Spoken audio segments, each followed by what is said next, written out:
ci ay simili yu néew ñu jox leen xibaar yu wér te wóor. ak Dakarnet dara du la rëcc ci réew mi. La femme pour moi c'est le maillon le plus essentiel de la société te diine da koo wax mais nos réalités de tous les jours da koo wone. Et moi j'ai tendance à dire que les deux personnes qui m'ont le plus marqué dans ma vie sont des femmes. Les deux personnes qui m'ont formaté, qui ont fait de moi ce que je suis, c'est des femmes. D'abord sama yaay gi ma jur nga xam ne c'est peut-être j'en profite pour lui rendre hommage parce que je ne le fais jamais presque, mais c'est une grande dame boo xam ne elle a beaucoup souffert pour nous, beaucoup souffert. Je me rappelle comme mon papa était un peu comme moi, biñ ko radié pour la deuxième fois de la fonction publique, c'était en 83. ñu radié ko parce que il a été radié une première fois en tant qu'enseignant. Boobu moom ak ay ñoom Cheikh Béthio yi ñoo nekkoon di jàngale ci àllu Casamance bi mu dugg ci clandestinité politique ñu radié ko.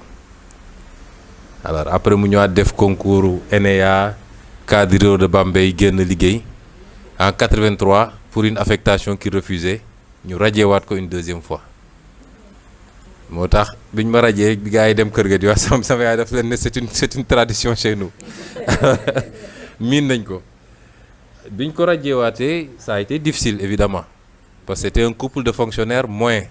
Ma mère était assistante sociale, paa bi nekk animateur rural, donc ça a été très difficile et il y avait qu'un salaire à la maison.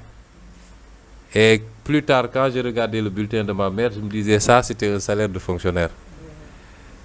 Donc elle a tenu et chaque fin du mois su fayee ko day woo paa bi ba ci biir mu jël salaire bi jox ko ne ko bëgguma ñuy xalaat ni man maay jënd ravitaillement ci kër gi, donc suñ koy jënd ci boutique bi yow yaay dem jëndi ko. Et ma mère je ne l'ai jamais vu mu takk sax caq përëm waxuma laa ay or wala ay bijoux yu demee noonu. Et pourtant c'était une intellectuelle génnee cadre de Bambey jàng mënoon a def li jigéen ñëpp di def et dans un environnement qui n'était pas facile parce que ku juddoo Xombol yaroo fa màggee fa dem sëyi Casamance dans les années 79 80 nga xam ne avec l'écart culturel, les incompréhensions qui ont produit d'ailleurs la crise qu'on connaît.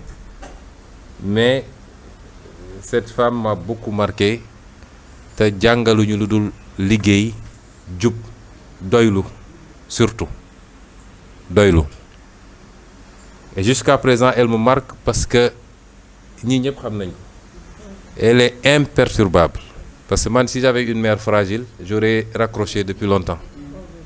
Mais lu munti am ak lu coow li bëri ku ko wax ñaari phrase lay ciy teg il suit son destin, lu yàlla tudd noonu la. Elle ne dépasse jamais ça, imperturbable. Et la deuxième c'est ma grand-mère paternelle qui était également une très grande dame. Elle s'appelait Fatou Bodian. Li ma xam yépp moo ma ko jàngal. On est rentré en Casamance en 82 parce que moi je suis né à Thiès. Nitu Thiès la ci benn boor bi waaw sa Thiès la maag booy bere ñoo bokk dëkk. Donc et quand on est rentré moom la ñu fekk dañu ñibbisi mu tombeek nawet immédiatement mu yattal ñu kajandu xam ngeen kajandu mooy li joolaay di bayee ne àll ba. Donc de 82 à 93 amul année boo xam ne ànduma ak moom dugg ci àll bi bay toute l'année. mu yoon une femme brave liggéey su jógee tool ya toog na ci taatu lampe bi di saaf gerte dem jàkk ji julli.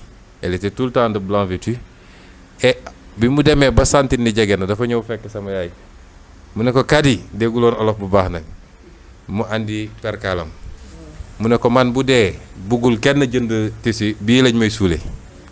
Donc elle n'a jamais voulu dépendre de quelqu'un de sa vie, jamais. Et cette femme-là également m'a énormément marqué dans ma vie. Jàngal na ma liggéey jàngal na ma njub. Et jusqu'à la fin de sa vie c'est ce qu'elle disait. ci ay simili yu néew ñu jox leen xibaar yu wér te wóor. ak Dakarnet dara du la rëcc ci réew mi.